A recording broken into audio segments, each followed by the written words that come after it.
6 months later. Divorcing my husband was a huge mistake. This one is long, but worth it for everyone to read. If I could give anyone a piece of advice for divorce, it would be to not do it under normal circumstances. If your spouse is beating you or threatening you or your children, then of course get out and fast. In my case, there was no abuse. We were together for 8 years. That was mostly good, and we have 4 kids. Right around 5 years, I got a promotion at work, and I got it in my head that my ex-husband was dragging me down, or at least holding me back from more success and a better life. We never had a lot of money, but with my promotion, I was now making more than he was. I started working longer hours, and at the same time his hours were cut, so he was at home more.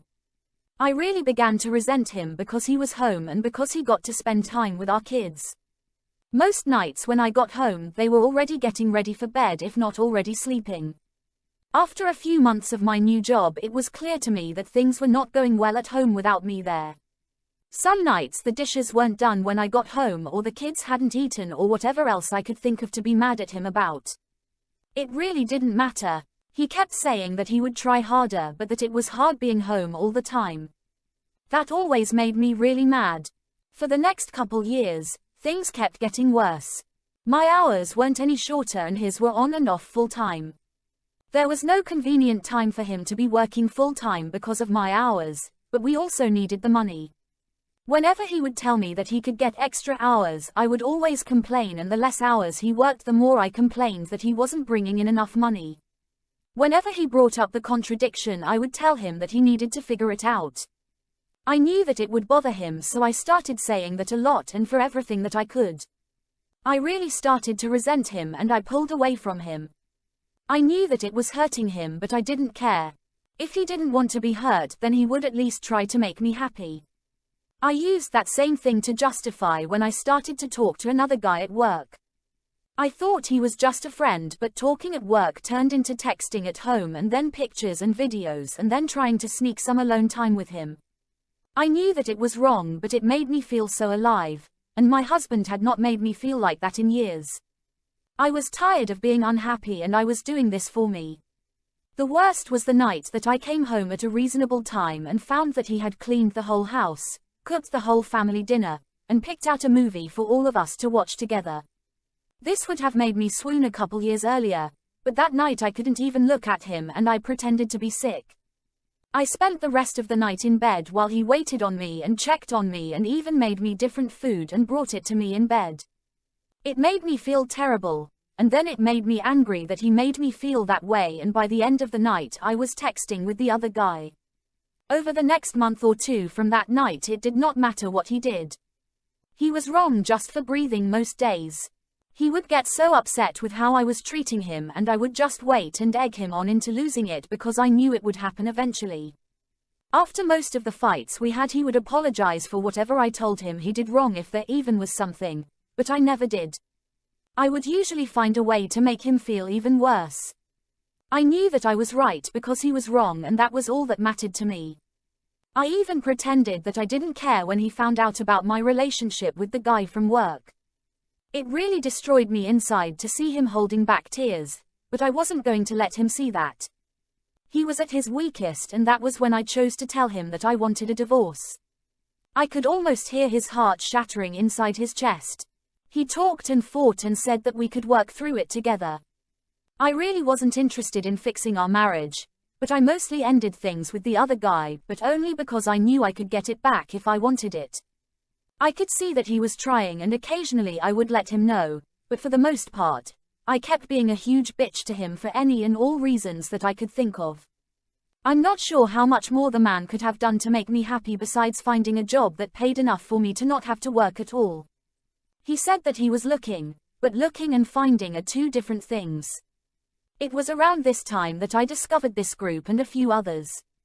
I started posting things about him, from my perspective only, and I got so much positive feedback for how I was feeling that I knew I was right.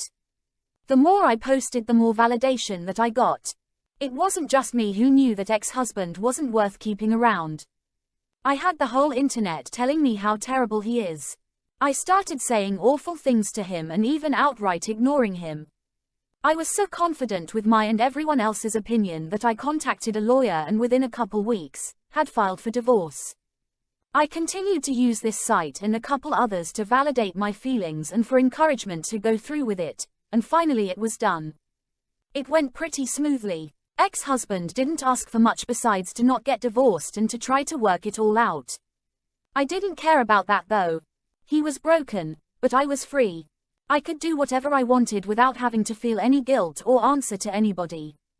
It was an amazing feeling of freedom. It didn't last long though.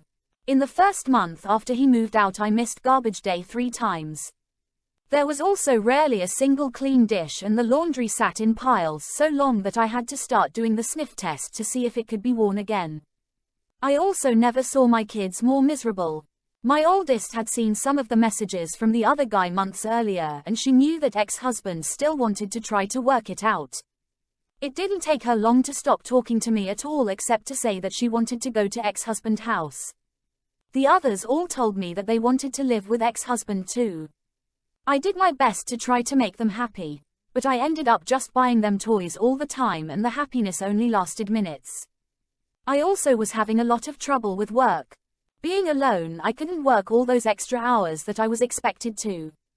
I finally gave in and started calling ex-husband to watch the kids. He would always come over as soon as he could and he always asked me if I needed anything. When I would get home I would find clean dishes and laundry and even dinner sometimes. He would never say too much after I got home. He would just say to call him if I needed anything and leave. One night he took out the garbage and brought it to the curb because it was garbage night and I forgot again. He always looked so sad when it was time to go. Finally, after a couple months, my friends convinced me to go out on a date. It was for dinner and a movie and I was excited and hopeful, but at dinner, I started getting a feeling of overwhelming guilt. It got so bad that I ended up not even going to the movie. A week and about 1,000,000 tears later I was on a therapist's couch. I told her everything that had happened starting with the promotion that I got at work. She did not agree with me or with any of the encouragement to divorce that I got. I ended up in her office 2 and sometimes 3 times a week, and the more that I talked to prove that I was right, the more that I started to see how wrong I was. It was truly heartbreaking. I don't know if I cried as much in my whole life as I did in the first month in her office. After about $2,000 of therapy sessions, I learned that my ex-husband had his faults, but I figured out that mine were so much worse. I did so many awful things and said awful things that I wouldn't want to be with me, but he did. I still remember him asking me in the meeting with the lawyer to please not go through with it. I did go through with it though, and then later I bragged on here how great it felt. I was so wrong, and now I can see it. A couple weeks ago I went outside with him when he was leaving the house. I asked him about getting back together. When he looked at me his eyes were full of tears and a couple went down his cheeks. He told me that he didn't know if he could. He said that the pain had been too much for too long and that if we got back together I might just turn around and do it to him again. He said that he always thought that I would realize how much he loved me and stop up until I signed the divorce papers and let out a big over-exaggerated sigh of relief. He said that hurt him more than anything else and that he doesn't know if he can ever trust me again. I don't blame him. I destroyed a man who looking back was a great husband. I deprived my kids of having a great father in the house with them and I took his kids away from him. And I, the one who pushed for the divorce expecting happiness and a life of freedom, spend all my free time sitting at home or sitting on a therapist's couch. Please don't just take the advice of anyone on this site or any other about getting a divorce. If your marriage is bad, look at yourself first and see if you can make changes. This is advice for men and women. Getting divorced is not fun. Being divorced is not fun. And seeing your husband broken and your children never happy because of your actions is the most painful experience that I can imagine. I wish all of you well and hope that you will give your marriages a second chance.